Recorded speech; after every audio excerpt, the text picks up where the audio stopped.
তারা চলে গেলে এদেশে ক্ষমতা থেকে, যে ইংরেজদের 190 বছর, তারা চলে গেলে এদেশে ক্ষমতা প্রয়োগ করেছে পাকিস্তান থেকে এসে শিয়া মিস্টার জিন্নাত শিয়া, মিস্টার লিয়াকত আলী শিয়া, নবাব সিরাজউদ্দৌলা শিয়া, যার কারণে এদেশে শিয়াদের প্রভাব আছে। সবার কাছে তো বিকৃত ধর্ম, আপনি ঠিক পাবেন কোথায়? লেখক বই লিখেছে কি করলে কি হয়, কি করলে ছাই হয়, কিছুই হয় না। কোথায় কোথায় বইয়ের হাত লাগালে বউ বলে তালাক হয়ে যায়, এটা হলো বই লেখা আছে। কেমন যে ধর্ম হয়ে গেল দুনিয়াতে হুজুরের জন্য। আজকে যদি আপনি মিথ্যা বক্তব্য নোট করেন হুজুরের, তাহলে জাল হাদিস হবে কয়েক লক্ষ। আগে থেকে জাল হাদিস বানানো আছে প্রায় 3 লক্ষ। আপনি যে একটা হাদিস মুখস্থ করেছিলেন, উতলুবুল ইলম ওয়ালাউ কানা বিসিন, শিক্ষার যদি চীন যেতে হয় তবুও যাও, এটা রাসূলের কথা না, এটা মিথ্যা কথা।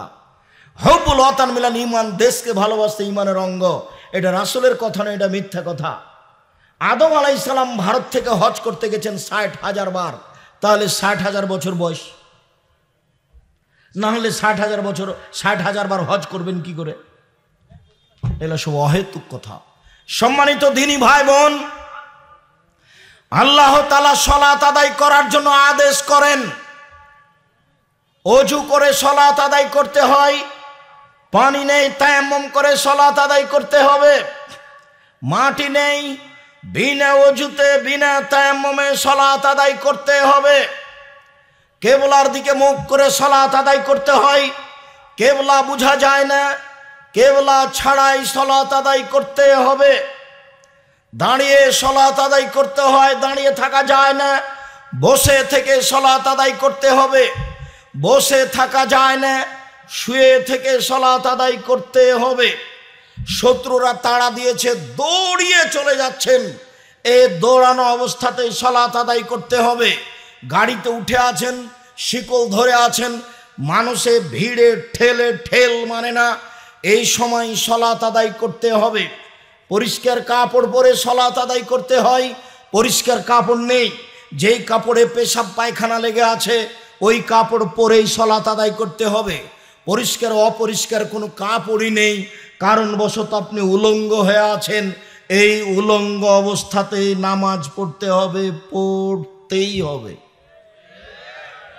তাই আমি বলেছি, আফগানিস্তানে, ইরাকে, মুসলিম দেশে মার্কিন সৈন্য ঢোকে, মুসলিম মহিলাদেরকে উলঙ্গ করে তাদের চোখের সামনে হাঁটতে বলে। এই সময়ে যদি সালাতের টাইম হয়ে যায়, তাহলে উলঙ্গ অবস্থাতে এই মহিলাকে সালাত আদায় করতে হবে, করতেই হবে।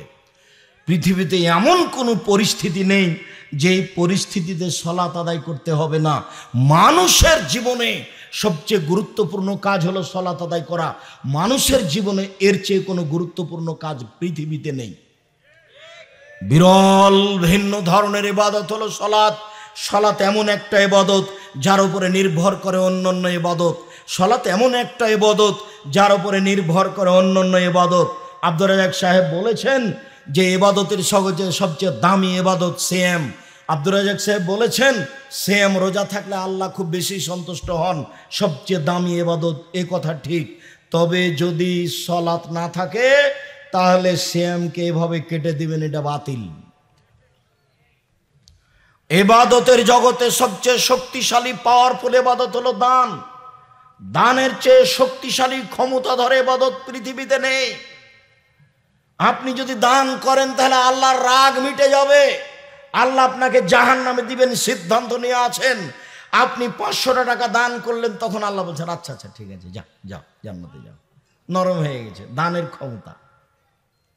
আপনার মায়ের কবরে শাস্তি হচ্ছে, আপনি 5,000 টাকা দান করলেন, কবরের শাস্তি বন্ধ।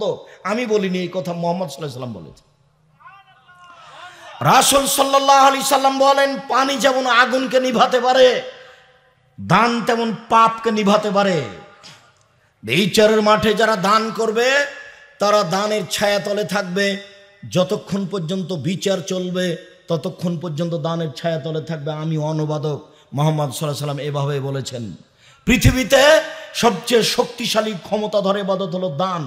এর পরেও যদি সালাত না থাকে তাহলে আল্লাহ দানের মতো ইবাদতকে কেটে দিবেন। এক ফোঁটা চোখের পানি আল্লাহর কাছে সবচেয়ে প্রিয়। এক ফোঁটা চোখের পানি আল্লাহর ভয় আল্লাহর কাছে যত প্রিয়, কোন ইবাদত আল্লাহর কাছে তত প্রিয় নয়।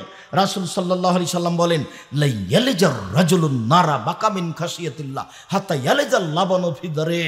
গাভীর বাঁট ওলান থেকে চাপ দিয়ে দুধ বের করে ভিতরে ঢোকানো যায় না যেমন, আল্লাহর ভয়ে কাঁদে যে সে জাহান্নামে যাবে না তেমন। গাভীর বাঁট ওলান থেকে দুধ বের করে ভিতরে ঢোকানো যায় না যেমন, আল্লাহর ভয়ে কাঁদে যে সে জাহান্নামে যাবে না তেমন। আল্লাহর ভয়ে এক ফোঁটা চোখের পানি আল্লাহর কাছে অনেক অনেক অনেক প্রিয়, বিনিময় জান্নাত। কিন্তু সালাত যদি না থাকে তাহলে এবাদতকে আল্লাহ কেটে দিবেন, এবাদত টিকবে না, কোনো এবাদতই টিকবে না। সালাত এমন একটা এবাদত যার উপর নির্ভর করে অন্য অন্য এবাদত, অতএব সালাত আদায় করতেই হবে যে কোনো মূল্যে। সম্মানিত দিনী ভাই বোন, যারা সালাত আদায় করে না তারা কেমন? যারা সালাত আদায় করে না তারা কাফের।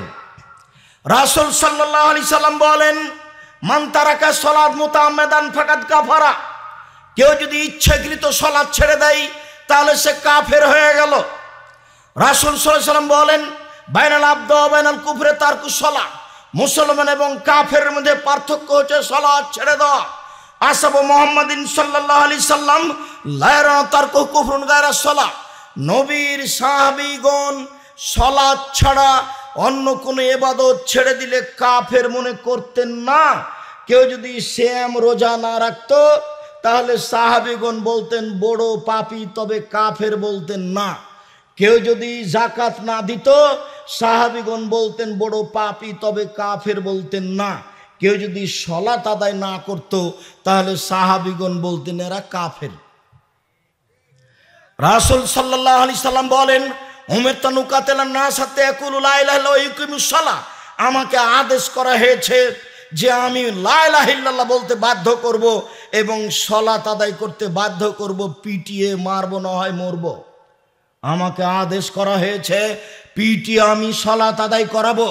এই হাদিসের ভিত্তিতে ইমাম আহমদ ইবনে হাম্বল বলেন, কেউ যদি সালাত আদায় না করে তাহলে তাকে হত্যা করতে হবে। এই হাদিসের ভিত্তিতে ইমাম আবু হানিফা রাহিমাহুল্লাহ বলেন, কেউ যদি সালাত আদায় না করে, অলসতা করে, তাকে জেলখানায় বন্দি করে পিটিয়ে সালাত আদায় করাতে হবে। এই হাদিসের ভিত্তিতে আরবি বিদ্বানগণ বলেন, স্বামী নামাজ পড়ে স্ত্রী পড়ে না, স্ত্রী পড়ে স্বামী পড়ে না, তাহলে বিবাহ কেটে গেছে। চেয়ারম্যান লাগে না, মেম্বার লাগে না, খাতা কলম লাগে না, বিবাহ এমনিতেই গেছে। তারা আরো বলেছেন, নামাজ পড়ে না এমন কোনো ব্যক্তি মারা গেলে তার কবর মুসলমানের কবরস্থানে হবে না, ওকে ফেলে দিতে হবে শ্মশান ঘাটে। এই কথা আরবি বিদ্বানগণ এখন বলছেন। তাহলে সালাত আদায় না করলে মানুষের অবস্থা কি হয় তা আমাদের কাছে স্পষ্ট। পরের সংক্ষিপ্ত কথা, সালাত আদায় করে কিন্তু রাসূলের পদ্ধতিতে করে না, তাহলে কি হবে? মহান আল্লাহ বলেন, ফাওয়াইলুল লিল মুসাল্লিন। যারা সালাতে অমনোযোগী, ঠিকঠাক করে সালাত আদায় করে না, ওরা ওয়াইল নামক জাহান্নামে যাবে। সালাত আদায় করার পরেও জাহান্নামে যাবে। রাসূল সাল্লাল্লাহু আলাইহি ওয়াসাল্লাম বলেন, আসওয়া সারিক মা ইয়াসরিকু মিন সালাতিহি। সবচেয়ে খারাপ চোর যেই সালাত চুরি করে। সাহাবীগণ বলেন, বুঝতে পারলাম না মানুষ সালাত কিভাবে চুরি করে। রাসূল সাল্লাল্লাহু আলাইহি ওয়াসাল্লাম বললেন, মালা ইতিমরকু হলো সুজুদাহা। যে ব্যক্তি রুকু সিজদা ঠিক মতো আদায় করে না সে হলো সালাত চোর। আব্দুল্লাহ ইবনে শাকিক রাদিয়াল্লাহু তাআলা আনহু বলেন, হুযায়ফা রাদিয়াল্লাহু তাআলা আনহু একটা লোককে দেখলেন রুকু সিজদা ঠিক মতো করলো না, রুকুতে গেছে উঠে গেছে, রুকুতে গেছে উঠে গেছে, সিজদাতে গেছে লাফ দিয়ে উঠে গেছে। এই আপনার ইমামের মতো খালি গেল আর আসলো, গেল আর আসলো, আপনার ইমাম যেমন করে। তো হুযায়ফা রাদিয়াল্লাহু তাআলা আনহু বললেন, মাশাআল্লাহ, এই লোকটা সালাত আদায় করেনি, এই লোকটার সালাত হয়নি। আরো বললেন, লোকটা যদি মারা যায় তাহলে মুসলমান অবস্থায় মারা যাবে না, অথচ সালাত আদায় করেছে। একটা লোক মসজিদে ঢুকে সালাত আদায় করে আল্লাহ রাসূলকে সালাম দিল, তখন আল্লাহ রাসূল বলেন, সাল্লে ফাইন্নাকা লাম তুসাল্লে, তুমি সালাত আদায় করো, তুমি করনি। লোকটি আবার সলাত আদায় করে আল্লাহ রসুলকে সালাম দিল। আল্লাহ রসুল বললেন সাল্লি ফান্নাকালাম তুসাল্লি, তুমি সলাত আদায় করো, তুমি সলাত আদায় করনি। লোকটি আবার সলাত আদায় করে আল্লাহ রসুলকে সালাম দিল। তখন আল্লাহ রসুল বললেন সাল্লি ফান্নাকালাম তুসাল্লি, তুমি সলাত আদায় করো, তুমি সলাত আদায় করনি। তখন লোকটি বলছে আল্লিমনি কাইফা উসাল্লি, কীভাবে সলাত আদায় করতে আপনি বলে দেন, এর চেয়ে আমি ভালো করে সলাত আদায় করতে পারবো না। ঘটনা হলো এই যে আল্লাহর নবী তাকে বললেন না হ্যাঁ সলাত আদায় করেছ তবে খুব একটা ভালো হয়নি, এ কথা বলেননি। বললেন যে তুমি সলাত আদায় করনি, অথচ লোকটা কয়বার সলাত আদায় করেছে? তিনবার। আর আপনি বলছেন অত নিয়ম কানুন বাদ দেন তো, নিচে বাঁধুক হাত আর উপরে বাঁধুক হাত, দেখেন যে নামাজটা পড়ছে কিনা। সরাসরি বুখারী মুসলিমের হাদিসের বিরোধী এই কথা। ভুল হিসাব। সালাত একজনের নিয়মে পড়তে হবে যার নাম মুহাম্মদ সাল্লাল্লাহু আলাইহি সাল্লাম, তাছাড়া আপনার সালাত হবে না, এ কথাই চূড়ান্ত। সম্মানিত দ্বীনী ভাই বোন, সালাত 3 ভাগে বিভক্ত। ওযু হচ্ছে 1 ভাগ, রুকু হচ্ছে 1 ভাগ, সিজদা হচ্ছে 1 ভাগ।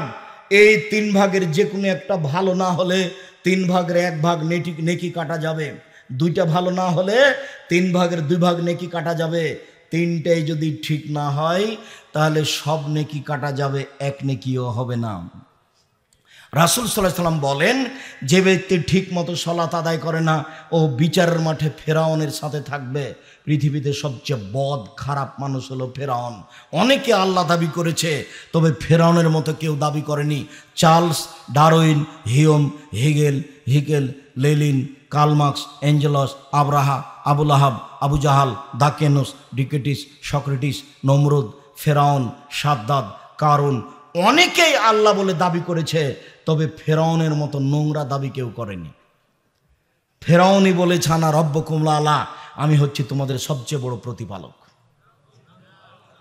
ফেরাউনই বলেছে লাইনিত্তাখাস্তা ইলাহান গায়রি লাজালান্নাকা মিনাল মাসজুনিন, মূসা আমাকে বাদ দিয়ে অন্য কাউকে আল্লাহ বললে আমি তোমাকে জেলখানায় বন্দি করে দিব।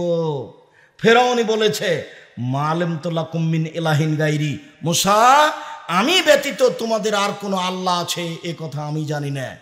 যখন ওই মিশর জাদুঘরে ঢুকলাম তখন আর একজন সাথে আছে মাহমুদ, ঘুরছি আমি বলছি মাহমুদ এগুলো দেখে হবে না, ফেরাউন কোথায় আছে সেখানে চলো। তো বোঝা গেল যে 100 পাউন্ড টিকিট করে ভিতরে ঢোকা হয়েছে, ফেরাউনকে দেখার জন্য আরো 150 পাউন্ড লাগবে। তো সেটাই করে ভিতরে গেলাম, দেখি 12টা লাশ, পারে 19-20 সবই। একটু পার্থক্য আমি তেমন 19-20 বুঝতে পারি না। সবাই খালি বলছে যে হাজাল ফেরাউন আল আসলি, এ হচ্ছে ফেরাউন আসলি, হাজা ফারা আল আসলি, এ হচ্ছে আসল ফেরাউন। একটু পার্থক্য বোঝা যায়। মাথার নিচটা মনে হচ্ছে চুল এখনো আছে, সাদা চুলের মতো মনে হচ্ছে, আর হাতগুলি কুষ্ঠ হওয়া, রোগ হওয়া, ধবল কুষ্ঠ হওয়ার মতো মনে হচ্ছে। বাকিগুলি কালো হয়ে আছে, 12টা লাশ আছে মমি করা। পার্থক্য তেমন বোঝা যায় না, সবই পড়ায় 19-20। এ হচ্ছে ফেরাউন, সবচেয়ে বদ মানুষ ফেরাউন। আমি সালাত আদায় করলাম, ঠিক মতো করলাম না, তার জন্য ফেরাউনের সাথে থাকতে হবে। এর চেয়ে দুঃখজনক কি হতে পারে? সম্মানিত দ্বীনী ভাই বোন, রাসূলের পদ্ধতিতে সালাত আদায় করতে হবে, এ কথাই ঠিক। আল্লাহ রাসূল বলেন সাল্লু কামা রাআইতুমুনি উসাল্লি, পৃথিবীর মানুষ আমি যেভাবে সালাত আদায় করছি সেভাবে সালাত আদায় করো। একটু আল্লাহু আকবার বলে সালাত আরম্ভ করবেন। আল্লাহু আকবার বলার পূর্বে পেশাব পায়খানার কাজ থাকলে সেরে আসেন। পেশাব পায়খানাতে বসার সময়তে বলবেন আল্লাহুম্মা ইন্নী আউযু বিকা মিনাল খুবুসি ওয়াল খাবায়েস। উঠার সময়তে বলবেন গোফরানাকা 1 বার। পানি খরচ করবেন পবিত্রতা অর্জনের জন্য। আগে ঢেল টিস্যু পেপার, পরে পানি, এ কথা মিথ্যে। মাগুরা, রাজবাড়ি, মাগুরা, শরীয়তপুর, মাদারীপুর, গোপালগঞ্জ, ফরিদপুর টয়লেটে ঢুকলে দেখি 1 গামলা টিস্যু। আগে ঢেল টিস্যু পেপার, তারপরে পানি। আমি আব্দুর রাজ্জাক বিন ইউসুফ সাধারণ খাদেম, আমি আমার জীবদ্দশায় কোনোদিন প্রমাণ করতে পারিনি। আপনি যদি প্রমাণ করতে পারেন তাহলে দেখেন যেটা দিয়ে প্রমাণ করবেন সেটা মানুষের বানানো হাদিস। পানি দিয়ে পবিত্রতা অর্জন করতে হবে। পায়খানা হাতে লেগে গেছে, তাই তো নবী মাটিতে মাজতে বললেন। আপনি সাবান দিয়ে মাজবেন। যদি এমনি ধুয়ে নেন ভালো করে, যদি কিছু দেখা না যায় তবু বুঝতে হবে জীবাণু আছে। মাটি দিয়ে বা সাবান দিয়ে মেজে নিতে হবে, তাহলে হাতটা পবিত্র হবে। পানি নেই তখন ঢেল দিয়ে শুভবার, এটাই ঠিক। আবার ঢেল নিয়ে 40 কদম হাঁটতে হবে, এটা নোংরামি। খক খক করে কাশতে হবে, এটা বেহায়াই। পায়ের উপরে পা উঠাতে হবে, এটা নোংরামি।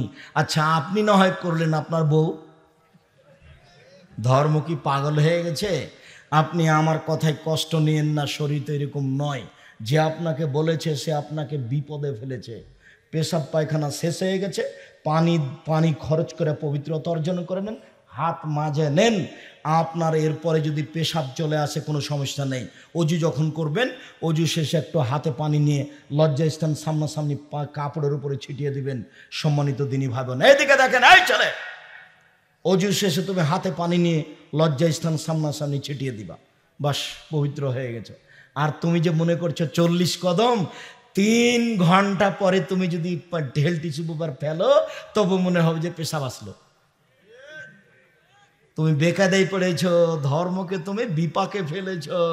ধর্ম বিপাকে পড়েনি, তুমি বিপদে পড়েছ। তুমি আর কোনোদিন পবিত্র হতে পারবা না। সহজ পথ অবলম্বন করো, পানি দিয়ে পবিত্রতা অর্জন করো, বাস কাহিনী শেষ। যদি পেশাব মনে হয়, পানি অজু শেষে পানি ছিটিয়ে দেবো, পবিত্র হয়ে যাব। এ কথা মোহাম্মদ সাল্লাল্লাহু আলাইহি সাল্লাম বলেন। কত সহজ পথ। আল্লাহু আকবার বলে সালাত আরম্ভ করবেন, এভাবে করবেন না। যারা আপনারা দিনী বোন দেখতে পাচ্ছেন না, তারা কণ্ঠের দিকে খেয়াল করবেন। যারা আপনারা দাঁড়িয়ে আছেন দেখতে পাচ্ছেন না, আমি তো এখন আপনাদেরকে বলতে পারি না, জায়গার ব্যবস্থা তারা করতে পারবে না। অতএব আমার কণ্ঠের দিকে লক্ষ্য করেন। আল্লাহু আকবার বলার সময়তে থুতনির কাছে নিয়ে আসবেন না, আল্লাহু আকবার এরকম করবেন না। আল্লাহু আকবার এরকম করবেন না। আল্লাহু আকবার এরকম করবেন না। কাঁধ সামনাসামনি, আল্লাহু আকবার, এই যে কাঁধ সামনাসামনি বা কানের লতি সামনাসামনি, আল্লাহু আকবার একটু উঁচু। হাতের আঙ্গুলগুলি জমা জমা থাকবে, হাতের তালু কেবলামুখী থাকবে, কাঁধ সামনাসামনি থাকবে। থুথির নিচে নিয়ে আসবেন না, আল্লাহু আকবার। কান ধরবেন না, আল্লাহু আকবার এরকম করবেন না। কানের লতিতে ঠেকাবেন না, আল্লাহু আকবার। ডান হাত বাম হাতের কবজির উপরে রাখেন, তারপর বুকের উপরে রাখেন। হাদিস 3টি সহি, 4টি সহি নাভির নিচে রাখেন, 3টি জয়ীফ হাদিস। কিভাবে আমল করবেন সেটা আপনার ব্যাপার। এবার বুকে হাত বেঁধে আপনি বলুন, আল্লাহুম্মা বাঈদ বাইনি ওয়া বাইনা খাতায়ায়া কামা বা'আদতা বাইনাল মাশরিক ওয়াল মাগরিব। আল্লাহুম্মা নাক্কিনি মিনাল খাতায়া কামা ইয়ানাক্কা সাবুল আবিজ মিনাদ দানাস। আল্লাহুম্মা আগসিল খাতায়ায়া বিল মাই ওয়াস সালজি ওয়াল বারাদ। হে আল্লাহ, তুমি আমাকে আর আমার পাপকে অত দূরত্বে করো, পূর্ব পশ্চিমকে তুমি যত দূরত্বে করেছ, আল্লাহ তুমি আমার পাপকে ধুয়ে পরিষ্কার করে দাও, যেমন ভাবে সাদা কাপড়কে ময়লা থেকে ধুয়ে পরিষ্কার করা হয়। আল্লাহ তুমি আমার পাপকে বরফ দিয়ে ধুয়ে দাও, তুমি আমার পাপকে তুষার দিয়ে ধুয়ে দাও। এই কথা বলার পরে আপনি বলুন, আউযু বিল্লাহি মিনাশ শাইতানির রাজিম, বিসমিল্লাহির রহমানির রহিম। মারদুদ বিতাড়িত শয়তান থেকে বাঁচতে চাচ্ছি আল্লাহর নিকটে, পরম দাতা দয়ালুর নামে আরম্ভ করছি। আলহামদুলিল্লাহি রাব্বিল আলামিন, বিশ্বজগতের প্রতিপালকের প্রশংসা। আর রহমানের রাহিম, তিনি হচ্ছেন পরম দাতা দয়ালু। মালিক ইয়াউমিদ্দিন, তিনি হচ্ছেন বিচার দিনের মালিক। ইয়াকা না'বুদু, একমাত্র তোমার ইবাদত করি। ওয়া ইয়াকা নাস্তাঈন, একমাত্র তোমার কাছে সাহায্য চাই। ইহদিনাস সিরাতাল মুস্তাকিম, তুমি আমাকে সোজা পথ দেখাও। সিরাতাল লাযিনা আনআমতা আলাইহিম, ওই পথ তুমি দেখাবে যাদের প্রতি দয়া করেছো, যাদের ভালোবেসেছো। গায়রিল মাগদুবি আলাইহিম ওয়ালাদ দাল্লিন, ওদের পথ দেখায়ও না যাদের প্রতি তুমি রাগ করেছো। যারা পথ ভ্রান্ত পথে গেছে তাদের পথ দেখায়ও না। আমিন। দীর্ঘ সময় ধরে তোমার দরবারে যে প্রার্থনা করলাম সেটা তুমি কবুল করো।